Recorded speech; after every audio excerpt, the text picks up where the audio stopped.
कधी कधी आयुष्य इतकं गुंतागुंतीचं होतं की आपल्या जवळचेच आपल्याला जगणं कठीण करून टाकतात. विश्वास, प्रेम आणि नात्यांची वीण जर तुटली तर त्याचे तुकडे मनाच्या आरशात कायमचे घुसतात. हा केस आहे अशा एका भावंडांचा ज्यांनी जन्म दिलेल्या बापालाच माफ केलं नाही आणि जगाचा निरोप घेण्याआधी जगाला एक चिठ्ठी देऊन गेले. ती चिठ्ठी जी प्रत्येकाला विचार करायला भाग पाडते की कुटुंब नावाचं नातं कधी कधी माणसाला जिवंत असतानाच संपवून टाकतं. उत्तर प्रदेशातील गाजीपूर शहरातील ही कहाणी आहे अविनाश आणि अंजली या दोन भावंडांची.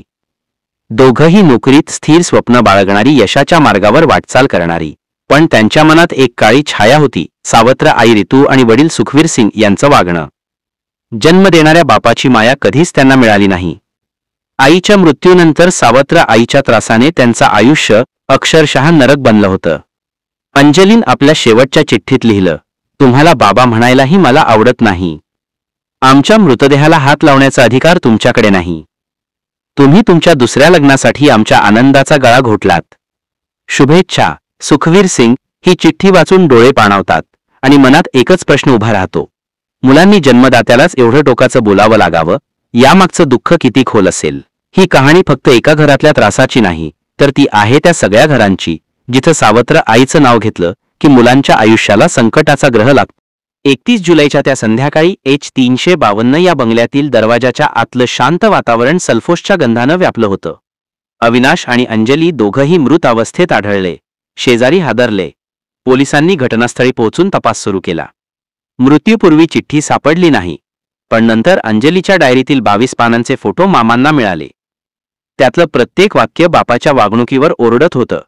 तुम्ही आम्हाला समजून घेतलं नाही, कधीच आमचं ऐकलं नाही. आमच्या मृत्यूसाठी तुम्ही दोघं जबाबदार आहात. आज क्राईम टाक मराठीच्या या भागात आपण पाहणार आहोत त्या दोन भावंडांचा शेवटचा प्रवास. कोणत्या जखमा त्यांना आतून पोखरत होत्या. सावत्र आई रितू आणि सुखवीर सिंह यांच्या आयुष्यातलं काळं सत्य काय आहे. अंजलीच्या चिठ्ठीने उघड केलेले आरोप नेमके कोणते आणि पोलिसांच्या तपासात अजून कोणते धक्कादायक उलगडे होणार आहेत.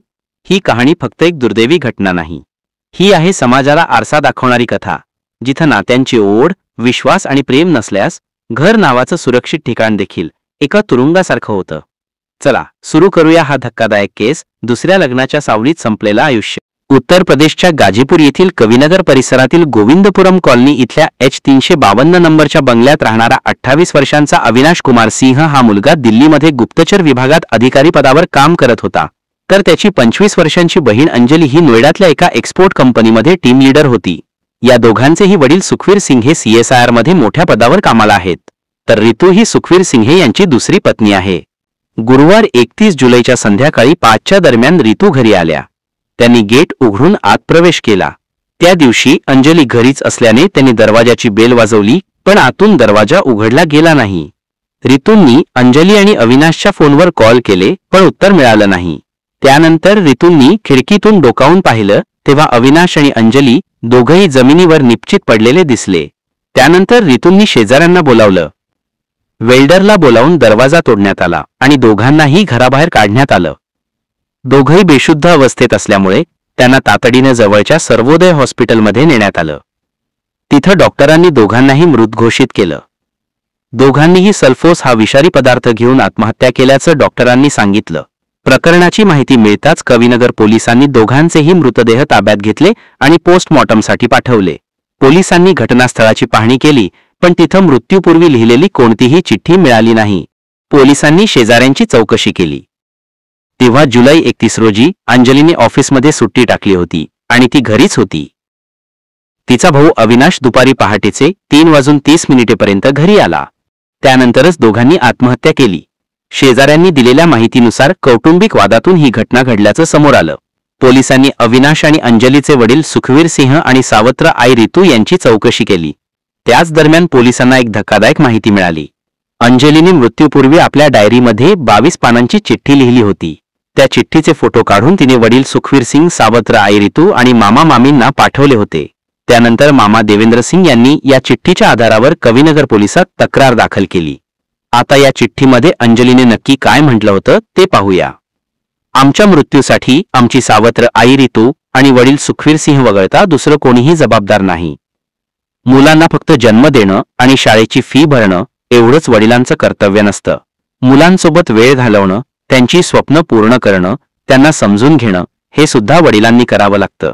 माझा भाऊ अविनाशने मेहनत करून सरकारी नोकरी मिळवली, पण तुम्ही त्याला इतका त्रास दिलात की तो मित्रांसोबत कुठेही फिरायला जाऊ शकला नाही.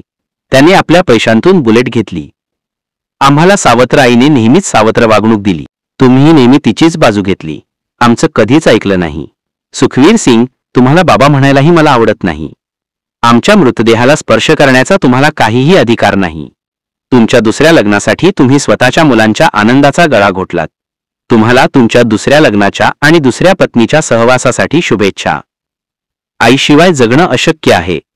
तुम्ही नातेवाईक आहात, पण आजवर तुम्हाला आमच्यासोबत काय घडतंय याची काहीही कल्पना नाही, असंही अंजलीने चिठ्ठीमध्ये लिहिलं. सावत्र आई रितूने माझ्या चारित्र्यावर संशय घेतला, माझी बदनामी केली, पण वडील गप्पच बसले. त्यांनी काहीच केलं नाही.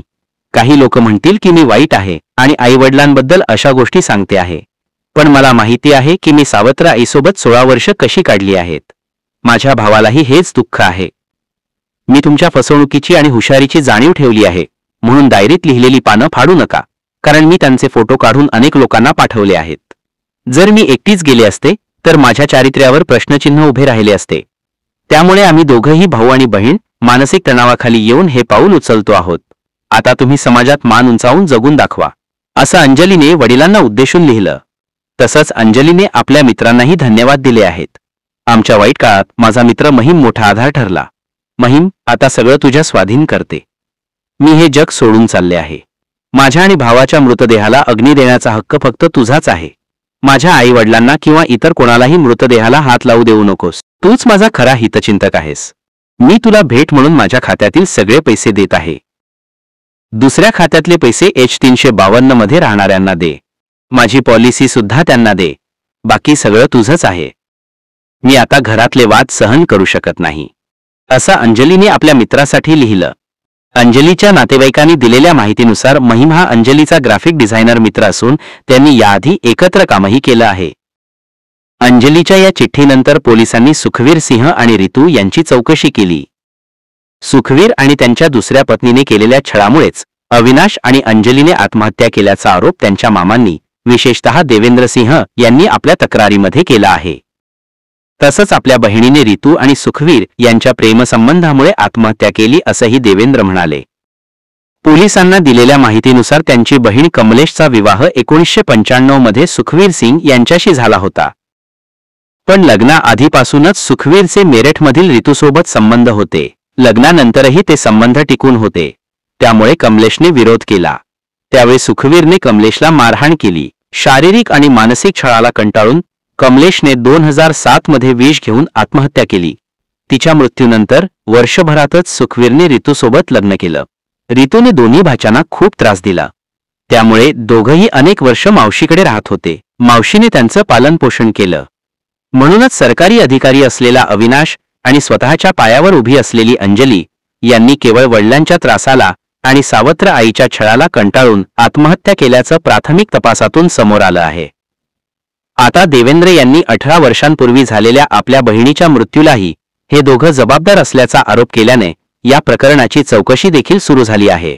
या प्रकरणामागे फक्त कौटुंबिक कारणं आहेत की यामागे आणखी काही आहे याचा शोध पोलीस घेत आहेत.